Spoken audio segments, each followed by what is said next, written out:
Partner Chris, ikaw, syempre, sa tagal nating Parang sinabi mo naman, matanda na talaga tayo. hindi naman. Sa larangan ng practice. Yes, diba? matagal-tagal na tayo nagpa-practice. Tax practice. Oh, yes. Oo, correct. Ano ba ang usual practice kapag pangalan nito, kapag nag-register ka ng iyong negosyo, ano ba ang dapat gawin? Kasi ang nasa isip lagi lang ng mga pangalan nito? Negosyante. Mag-register lang kay DTI or kay SEC. Tapos na. Ayun. Ito po yan, Ito madalas na nakakaligtaan ng ating mga negosyante kahit sinasabi nila na maliit lang po kami. Gayan. Ayun na nga. Pag po kasi kayo ay nag-register, whether kayo po ay sole, yung niregister natin kay DTI, o di kaya ay niregister natin kay SEC, whether siya ay partnership or corporation, mandated po tayo na mag-register po tayo as employer. Mag-register tayo sa SSS, yung Social Security System, yun pong sa PhilHealth, and then yung pong pag-ibig. Yan po ay mandatory para po sa mga benepisyo ng ating empleyado or magiging empleyado pa.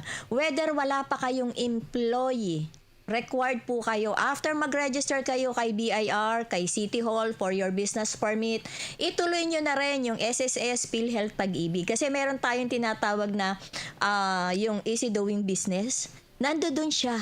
Nakapaloob siya doon. Although, pag po kayo ay nag-register kay SEC, mayroon ng mga ahensyang pupuntahan kay, itutuloy nyo na lang. Yes.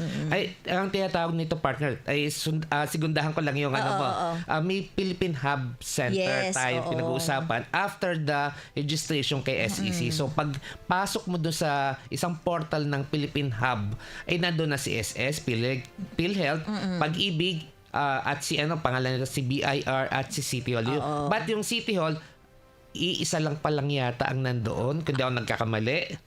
But kung hindi kayo pumunta doon, assuming kasi katulad ko, nagkakaproblema sa Philippine Hub Center, pwede kayong dumiretso na sa mga ahensya. Yes. Tama ka doon, ka-partner Randy, kasi yung Philippine Hub na tinatawag natin, hindi sa ano ko po sa experience ko, hindi pa po siya ganon ka 100% perfect. So, ang ginagawa ko sa akin po mga naging kliyente, mga na-register ko isa-isa kong pinupuntahan yung SSS, PhilHealth, Pag-ibig after ko mag-register sa BIR, sa LGU.